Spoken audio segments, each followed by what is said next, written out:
गोपालकृष्णाची पूजा ही कशी करावी अगदी थोडक्यामध्ये मी तुम्हाला सांगणार आहे. सर्वात अगोदर गोपालकृष्णाला आपण त्या ठिकाणी शुद्ध पाण्याने स्नान घालावं. त्यानंतर त्याला पंचामृत घालावं. दही, दूध, तूप, मध, साखर हे मिश्रित पंचामृत ज्याला आपण म्हणतो ते पंचामृत गोपालकृष्णाला घालावं. त्यानंतर चांगल्या पाण्याने, शुद्ध पाण्याने त्याला परत स्नान घालावं. त्यानंतर अत्तराचं स्नान, गंधाचं स्नान म्हणजे गंध मिश्रित पाणी, अत्तर मिश्रित पाणी हे गोपालकृष्णाला घालावं. त्यानंतर त्या ठिकाणी गोपालकृष्णाला अभिषेक करावा. ज्यांना मंत्र येतो त्यांनी मंत्र म्हणावा, नाही तर ओम नमो भगवते वासुदेवाय या मंत्राने देखील अभिषेक केला तरी चालेल. तर त्या ठिकाणी गोपालकृष्णाला अभिषेक करावा.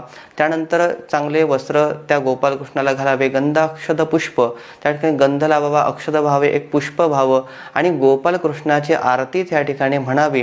त्याला धूप दीप नैवेद्य करावा, नैवेद्य दाखवावा, गोड नैवेद्य त्या ठिकाणी गोपालकृष्णाला दाखवावा. आपली मनोकामना गोपालकृष्णाला सांगा.